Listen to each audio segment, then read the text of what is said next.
Getting all geared up, huh?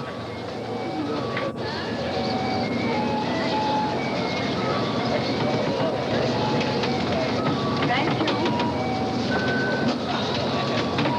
I'm glad I don't have to lug that around all day long.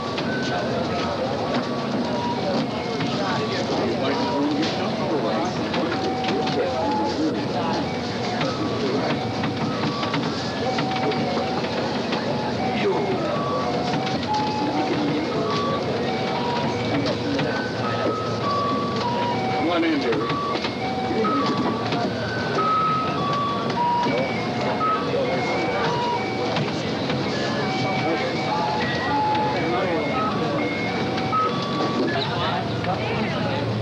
Come on, Joseph H.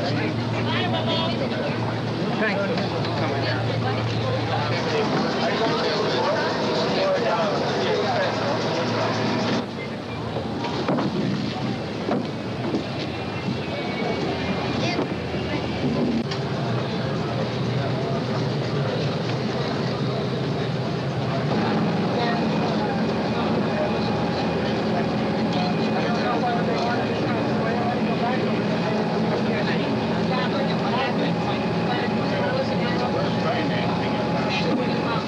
Nevertheless, it's the first time I've been here, so I'm taking it all in. I want to see it. I should say I was there.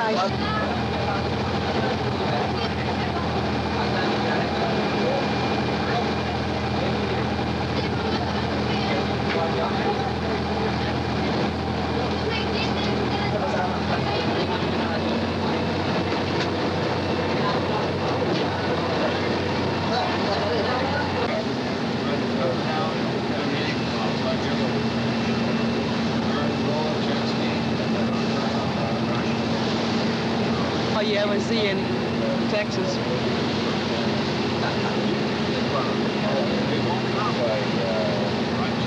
Well, the air shoot running down here and up. That's too big.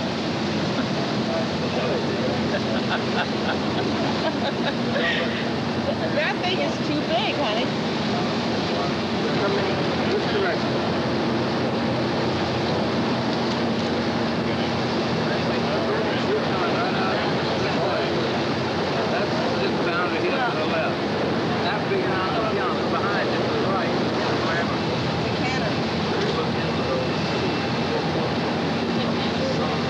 What for? The kids are grown up, honey.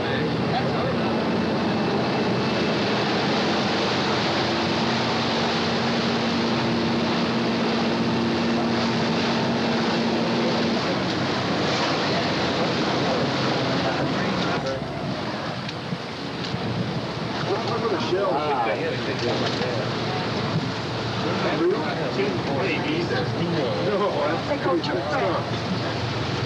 They seriously try to do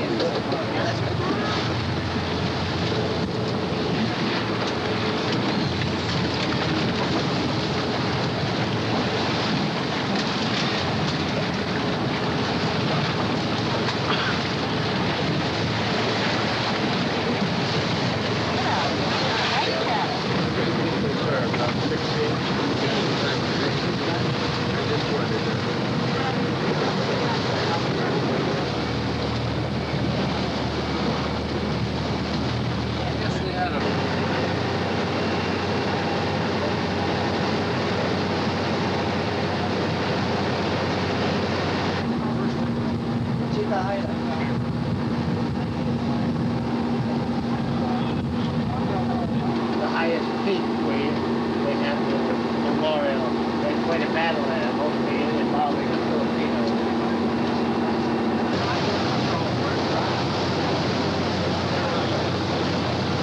Taking off from here, they'll give you a thing. The third thing. This is the size surrender. You're able to risk it, but I think I know it's later.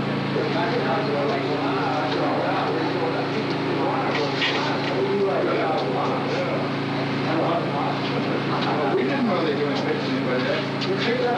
On the 3rd of May. Oh my God. Eso de para risk it now, they got to they have their own generator. Not a call.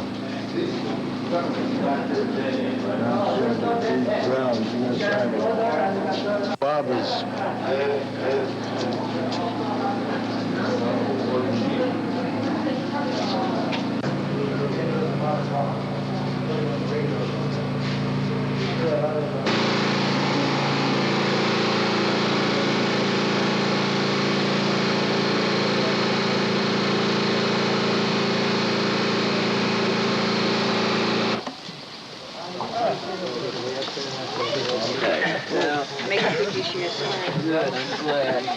20 peso. You hit that with a hammer, that'll kill you. It will. This sir, 520. This sir, You don't This sir, 5. No, I don't want any part of it. I've already had all I want of that. This sir, 5. 25. That's very dangerous.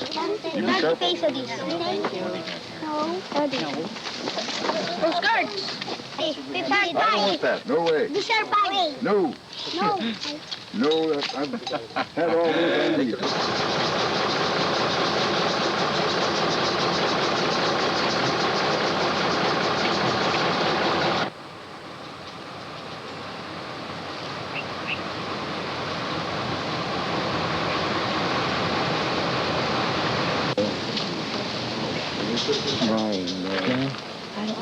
Yeah, that is. Sort of thing, especially down south in the southern islands. Right.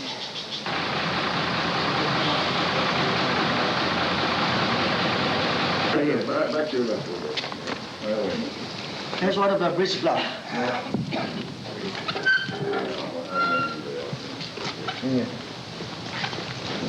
Yes, you're right. That is a breech block. But I don't think anybody's going to lift it out. No, he dug this one. The crew, one of the crew of this battery, he came back and he dug one of the bridge blocks in here. Firing against Japan's position before January surrender. This one. This one? This one here. Oh, the 8 mortars. 8 miles range. 8 mile range. The range, 8 miles maximum. Then you start to think about it.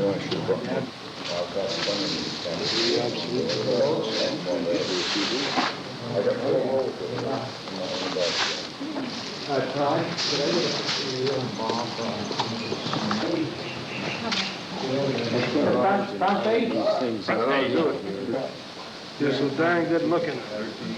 29,000 pounds. When it was built in 1903, this particular Thank you, Ed. built in 1903. The barrel itself on that weighs 13 tons. Now, what do you know it now? Imagine getting that up the hill. Of course, they had all the time in the world. Yeah. But they use this one was activated after the fall of Bataan. This battery was activated after the fall of Bataan. We don't have enough fuel for this battery. We were using battery Gary's mortar. Same thing. The Jerry is going to shoot. Gary, that's Gary. And you know, I don't think it was in Orient. Yeah, after that, we use the battery Gary. We got. Outside the sea.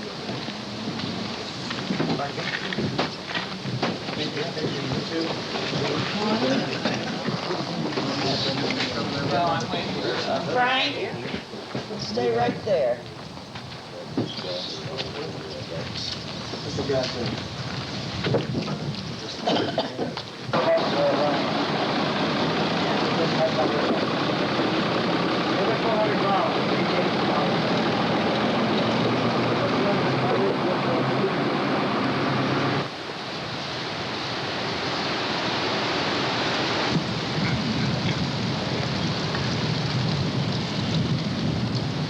How long do I do this? Hold it for 30 seconds more so they get us good.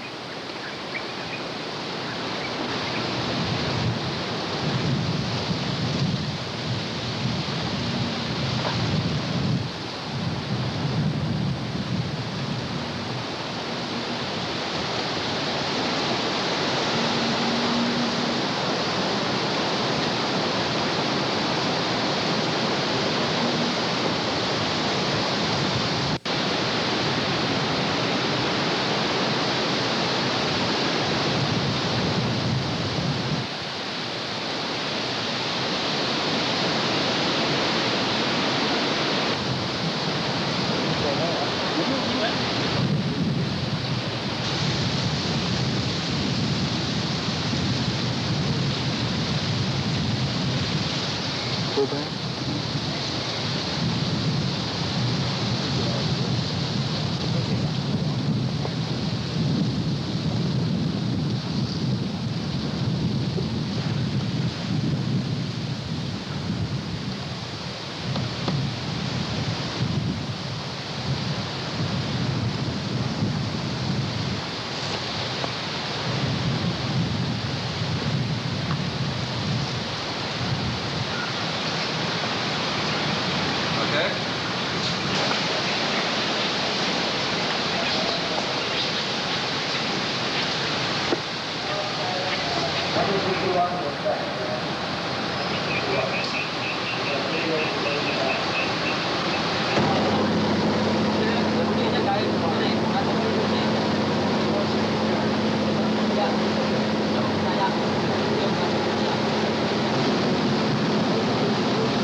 highway. It follows the old Orion-Bagak line.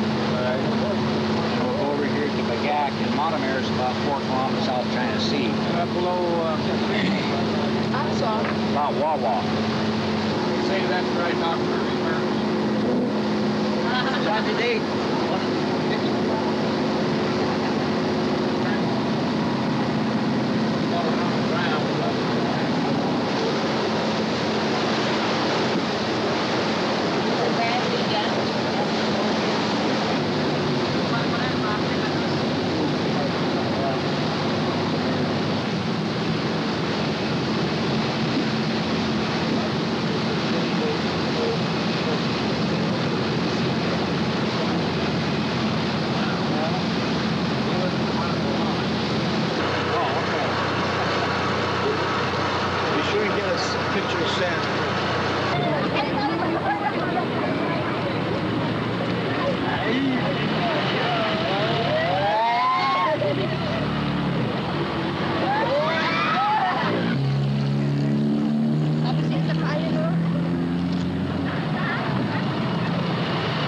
You guys recognize any of this? I do. I mean, I recognize the terrain of the land, you know, but there's so many buildings here now since we were here, there's no way you can really put it together. I think once we start going up the side of the hill over there, it'll be more recognizable. There was none of this was here when we started to march. In fact, the Japanese lined us up all the way across here, about 6 or 8 feet.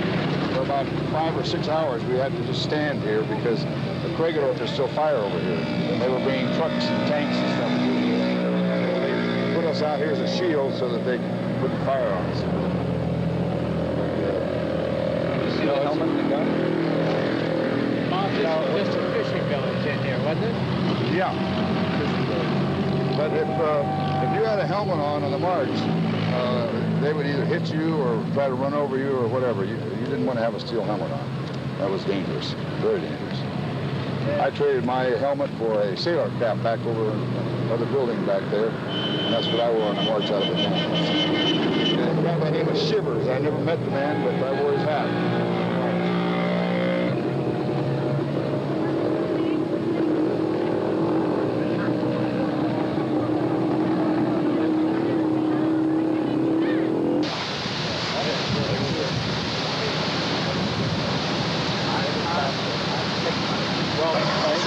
Always took off that way, yeah. This Sam here, Colonel Gracio flew off of here in P-40s. For a while. But this is I'm categorically, I can say, this is it. Yeah. Because see the river, see the bridge is over here. Yeah. And I recall that the river went around here and we established a cantonment area right along parallel to where you see that heavy distribution of trees there. Yeah. And right down below there was this river come through there. And the winds prevailed from the ocean here, didn't they? Yeah. Yeah. So that was perfect for takeoff. Sam, can I get you out there in the foreground to get you, I want a picture of you, so I can get a picture of Cab Cabin. But I want you in the foreground, if I may. Yeah. You're the guy that flew out of here. That's far enough. Now, here we go. I want to get that Carabao in there. He's better looking than you are, Sam. How about that? He's got the wrong end facing us, though. Yeah. There we go. Gotcha. Designed to them just for And one he day. said, We killed the next day. we had the opportunity to surrender, and we didn't avail ourselves of it, so now we were captives, and they were not being held responsible for treatment under the Geneva Convention. So with that happy note, we started the march. Yeah, they didn't But abide by the does this convention look anyhow. familiar to you, Bill? I remember that we came an awful long way from here to kilometer 0 and then started the march at kilometer 0. Now, Batanfield is only about maybe 2 miles just to the north. To the north. Well, it was Marvales. And parallel to the Cab Cabin runway. Yeah. Well, this is it. I bet about $1. Here's some Xerox pages out of the Dias story. You see, Oh, we yeah. came up here. Okay. Okay, down Cape Cabin. Okay. Well, Yeah, and then there's when the I got second there, I entry. broke ranks. The 10, All of us yeah. went down and got water. Yeah, I'm quite sure. I'm quite sure that. Rebellion and got up yeah. and filled my canteen. I'd say both runways were parallel to This each is other. it, yeah, this is it. Yeah. I didn't care one iota. Yeah, that's right. No, we all are getting pretty thirsty. That was the last chance I got water. No, I got money on it. But this is a place where we were used as hostages when they're firing at us from Corregidor. I just got by here when that happened. Thank God. Otherwise, I'd have been. We got caught right in the middle of it. I don't think I was more than 15 minutes beyond here when all that happened. Yeah. But we I knew were the the guys behind me were. Oh, that was us. It was you. Did any of our guys get hit? Yeah, about 10 or 15 were killed. Yeah. Yeah, well. They had a big barrage balloon here, too. The chaps had one of these big sausage balloons. You know, World War II type, World War I types. Looked like the big blimps, and they had that damn thing up on a tether so that they could spot their artillery as it's coming in on Corregidor. That thing was, in relation to where we are now, it was just about there. It was up there about 250 feet, and he had an observer up there with these glasses, following his shots as they fell on Corregidor.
This is quite an attack. Oh, good, Sam. There you go.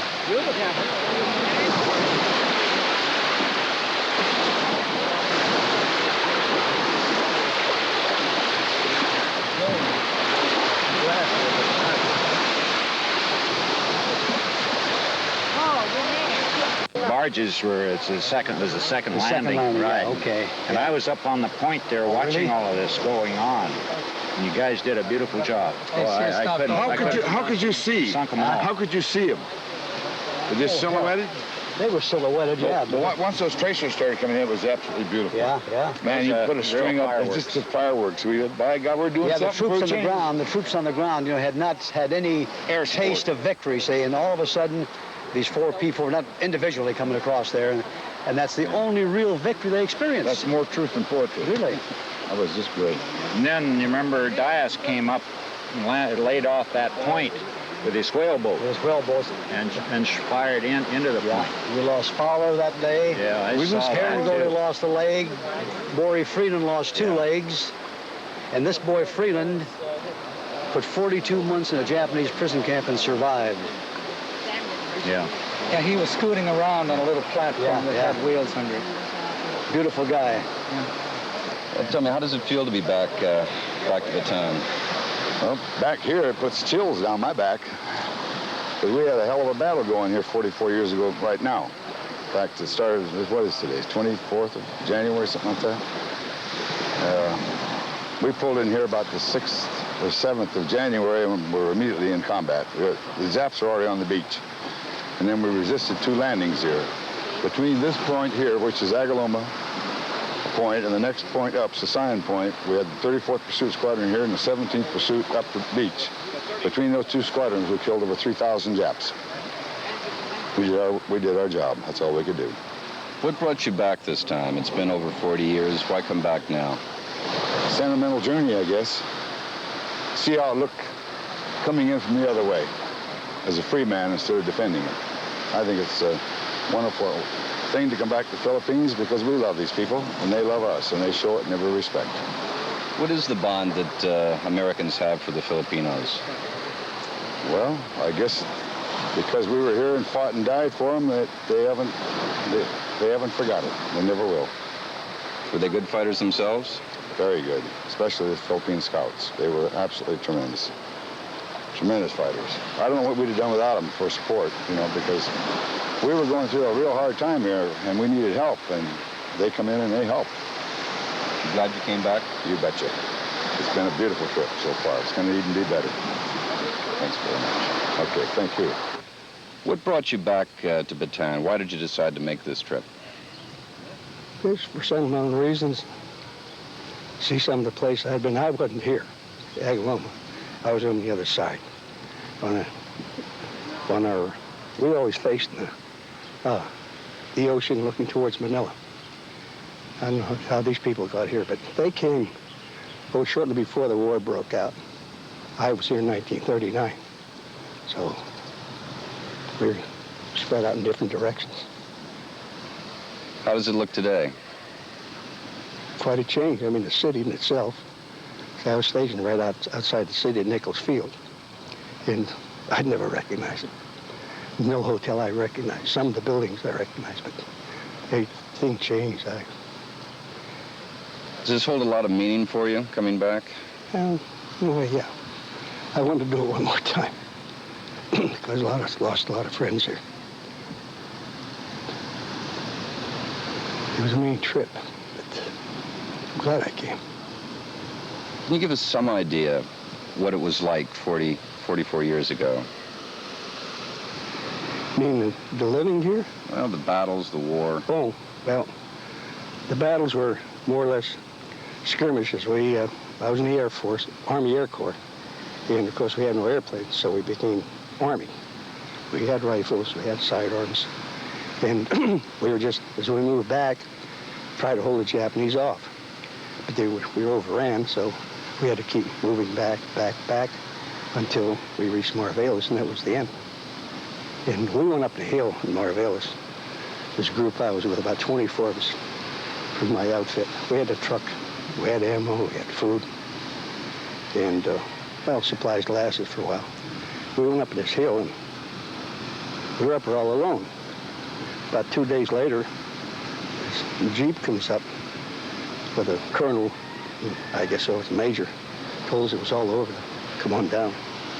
So, nothing we could do. That was an order. Superior, so we smashed our weapons, threw them over a cliff, and we came down. That was it. Way down below, there was already a whole congregation of some of the guys already gave And then up. you were taken as a prisoner of war. Right. Went to, there we walked out of Marvelis.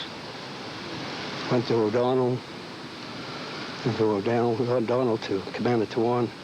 1943, I was shipped from Cabanatuan to Japan. Thanks very much. Working a coal mine. Born and raised in Pennsylvania, never been to a coal mine in my life, so I had to go to Japan to shovel coal for them. Great, thank you. Hey, thank you.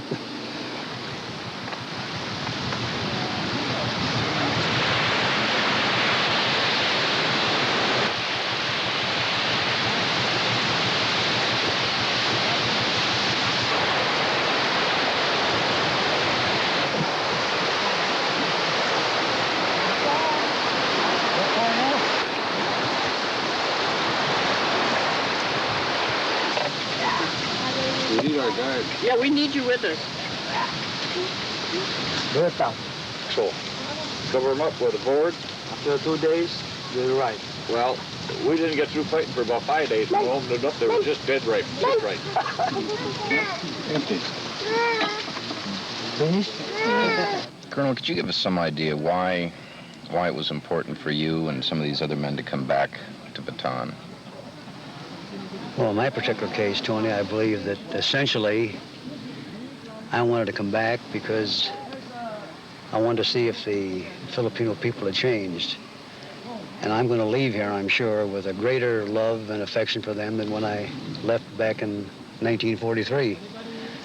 The Filipino people mean a lot to us because we review what went on the March of Death. There were many cases of Filipinos who would come out at the risk of their lives to help you, to give you a glass of water, to give you a piece of sugar cake, piece of sugar cane, or whatever it happened to be. Well, they did this because they loved us, and they didn't do it because of what they were trying to do for themselves, because what could we do for them? So, I mean, this was a manifestation of a love that that's penetrated me very deeply over my lifetime. And I think that sums up why I wanted to come back, and I think perhaps that's representative of why many of the other lads who are with us wanted to come back. Obviously, the close ties between Americans and Filipinos still exist. I mean, it's something that time has not eroded.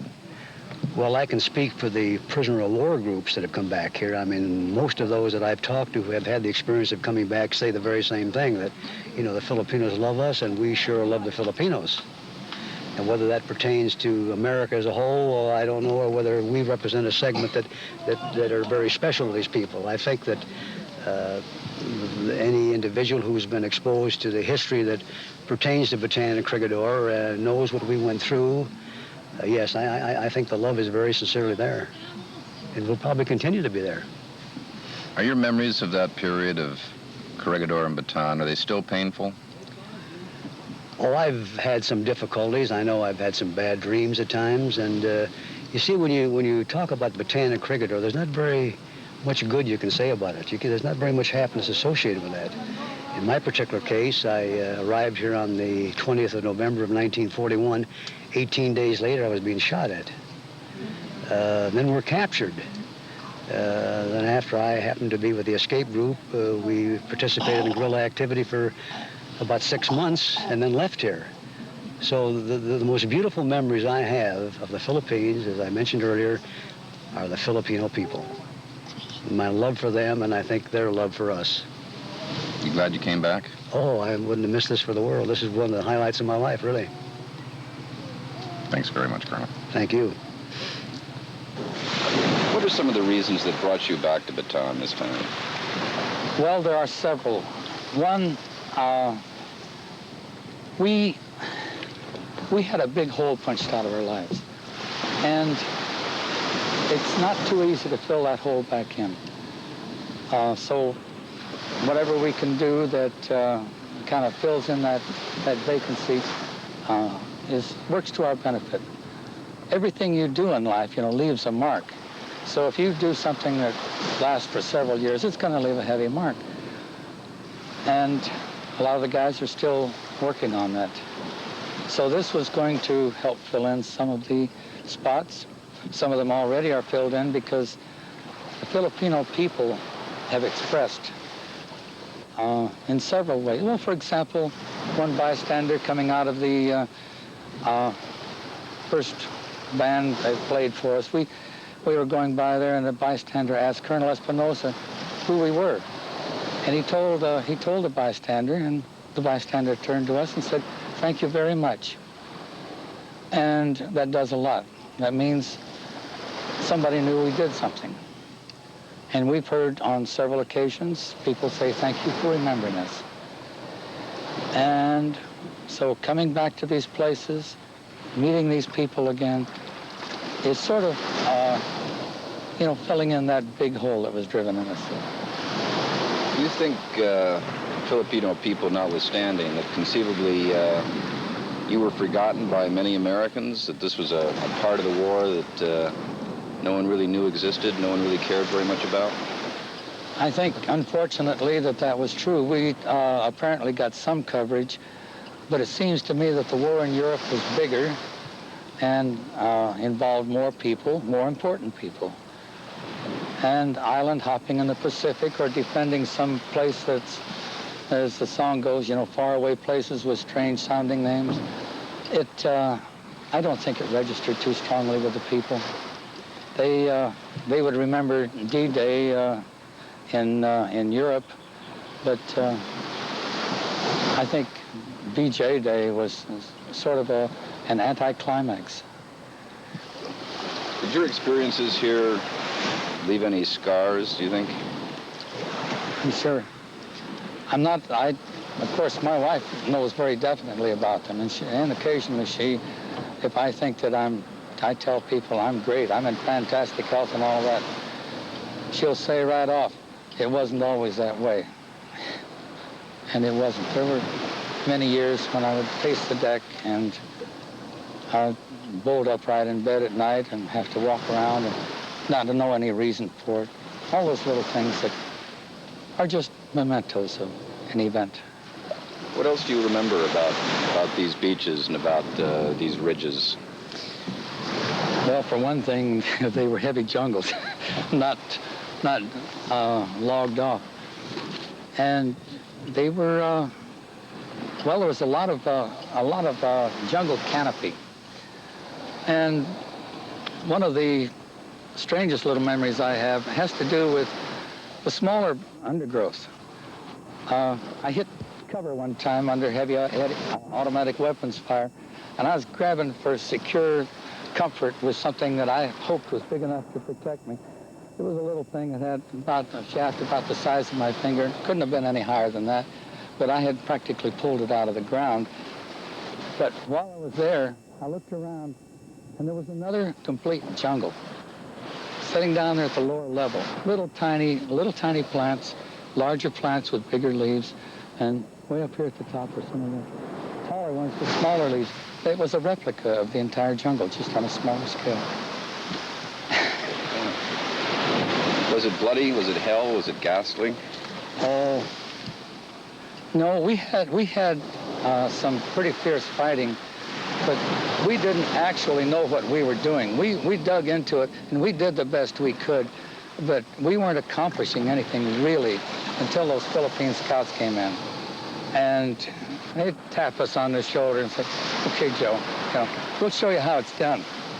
And they could show us. Those guys are, as fighters, pound for pound, I'll put them up against bobcats.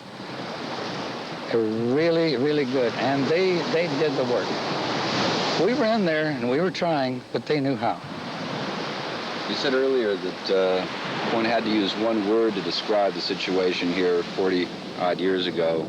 It would be confusion. Yes. What did you mean by that? Well, when we first tried to, we made a sweep toward Agaloma Point, and we thought we were going to push the Japanese in front of us. Well, we swept toward the point, and there was nobody in front of us, but they were behind us, and they were lobbing grenades and mortars into our command posts and that sort of thing. They were entertaining us in general. So we came back, tried it again, and the Japanese were just as confused as we were. They thought we knew what we were doing. They thought they were up against the world's greatest. And so it was a total disaster. They were going one way, thinking that we knew what they were doing. We were going the other way, thinking everything was going to just work out fine. And it was a complete mess. It finally, I guess it all came together when Captain Dyes brought in the whaleboats and started shelling from the machine gunning from the water. And that gave us an opportunity to pin them down, and the scouts did an excellent job to fight alongside, doing the hand-to-hand stuff. And although we were willing, I think it was the amphibious force and the scouts that was doing most of it. Was it devastating to have to surrender? I think devastating is a mild word, because surrendering is not something that comes naturally. But they're just devastating to, well, I don't think there is a term that really covers it. Your whole bottom drops out, everything. You just feel like, oh, what the hell, there's no sense in living. And when Lieutenant Johnson told us to throw the weapons in the pile, he was crying. He was just outright crying. He was not a man taken to that sort of thing. Well, I threw my weapons in the pile, but I had thought originally we were going to form another defense line. So I still had 245s tucked inside my waistband. And I started to go up one of the trails that we had, and there were tankettes there. So I didn't go. I had to get rid of those later because I understood that people were being beaten to death for having weapons. So at the earliest opportunity, I ditched them. But devastating is really not quite bad enough. it's the end of the world. And how has your trip been so far? You glad you made this pilgrimage back here? Yes, I'm glad. I wanted to assure myself that the Filipino people were the same people that I'd left for. The same people I had fought with and enjoyed so much, and they're still here. Thank you very much. Thank you. What was the idea behind this trip? Why was it important, do you think, for you and the other men to come back to Bataan? We started working on this trip about a year ago and discussed it with several of them to determine what the interest might be. And one of my contacts was Colonel Grascio. And at our reunion in Albuquerque last April, I sat down with Sam, and we made a reading at that time how much interest there might be. And there was a tremendous amount of interest. So I'm retired, and I'm working with a travel agency, and so I put together a sample itinerary, and the response was tremendous. I think it was a dream of all of us, and Mac and everyone here, to come back here and visit this place. But why? I mean, I think for a lot of people, they would think that after having gone through the kinds of experiences that you all endured, the hardships, the death, the deprivation, that this would be the last place in the world you'd want to come back to and revisit. Well, you know, we're young in those days. And this was beautiful country. It was a learning experience for all of us. And we got to know the Filipino people and what we're trying to accomplish here. And there's a spirit of adventure there before the war started. And then eventually, when we got into it, we saw what was going on. And I guess the bottom line there is that there was, and it's been mentioned by many of us, the bond that formed between the Filipino people and ourselves, because we fought side by side right up there on that point. The Philippine Constabulary, and Omar made it very plain, if it wasn't for the Philippine Scouts, we wouldn't be here today. And I guess that's where we formed our admiration for the Filipino people. And because of that, we've always wanted to come back and see this area again, because it was beautiful. It was pristine. You see your travel folders of the South Pacific. In those days, this place far surpassed any place in the South Pacific you could go today. Is there still somehow a note of sadness about this journey? Not really. I don't think so. I believe everyone here is faced it with a positive attitude, and we miss people that were lost here. Yes, you'll never forget that. But we feel that we did accomplish something on one hand, but on the other hand, I know McGuire mentioned surrendering. I guess the feeling that I experienced was that we had let our friends down here, and that was hard to forget. And that's part of why the bond was formed, because we felt that we'd let them down in spite of our best efforts. Surely you don't still feel that, do you? No, we don't. I don't think we do today. We put everything together, and we did the best we could, and but those were our immediate emotions and reactions, was that we had let them down, because they were looking at us, and they fought side by side with us, and we all at that time experienced a sense of letting them down. And but no, we do not feel that way today. Thanks very much. Okay.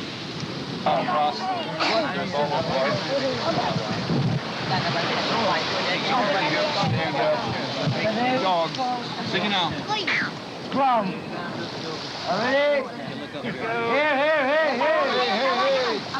Ready? Hey, Bobby, will you get one?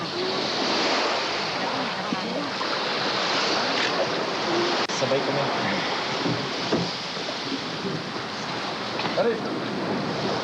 High school classmates.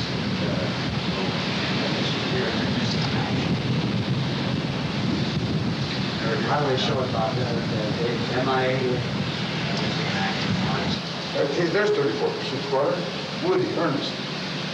I do right. Did you know him, Dave, or Bob? No, I didn't. I remember Woody. Yeah, there are a lot of scouts in here. Every time you turn around, you see particularly the 45th and 57th. Well, those guys were put in every battle that was fought to survive, I think. We were sure glad to see them down. No, there's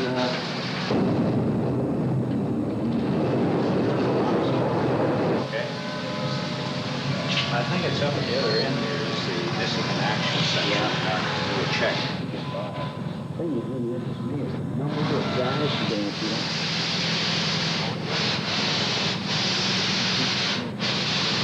Berlin, Lewis, we had a pact to, if I made it home, I see his folks, and vice versa. And I made it home, he did. I was over at his house 2 days after I got back to Marysville, California.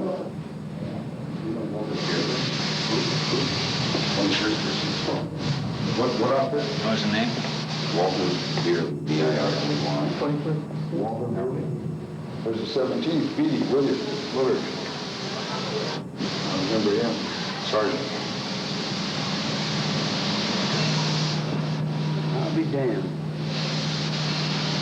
All you gotta do is look at that wall and find somebody to...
We Filipinos really love you, and this is the reason why we have initiated the program, the Reunion for Peace, which was created by His Excellency President Marcos way back in 1977. The program was initiated so as to give us Filipino people the chance to invite you to our country and say to you, thank you, thank you, thank you for what you have done. My friends, after all these years, 44 years ago, still remain loyal. Colonel Samuel Gracio.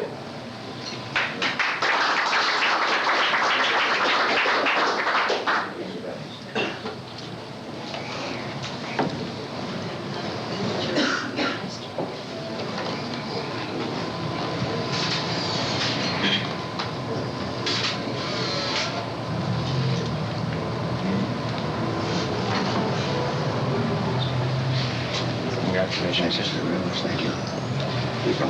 Thank you.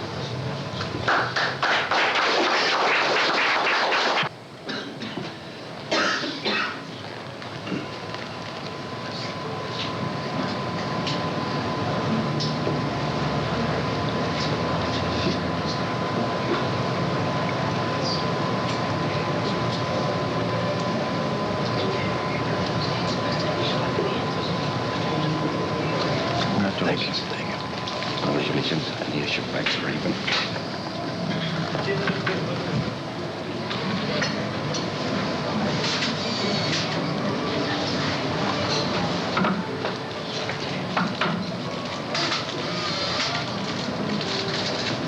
Congratulations. Thank you very much.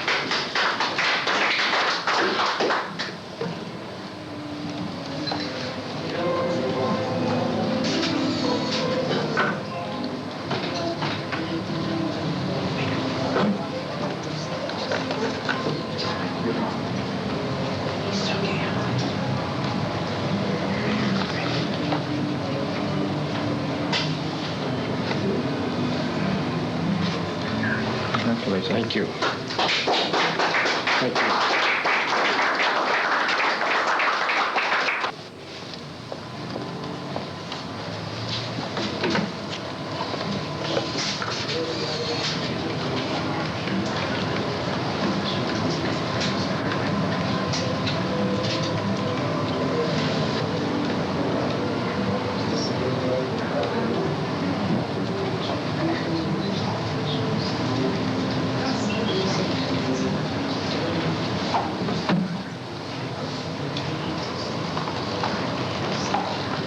Thank you very much, General. Thank you.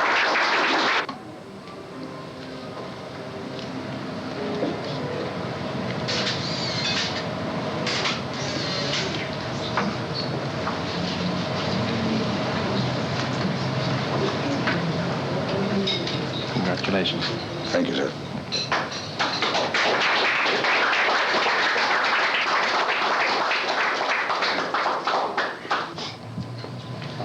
To this. Congratulations. That's all, sir. And I know that you'll be coming back because we have not shown you everything. There are so many more things that we want to show you. And a lot of people, you have been only one portion of the Philippines, which is Luzon. And we want you to travel way down in Visayas and Mindanao to see for yourself how peaceful it is.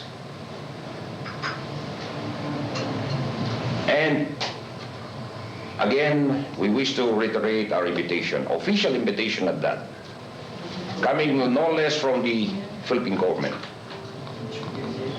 for you to visit again the Philippines,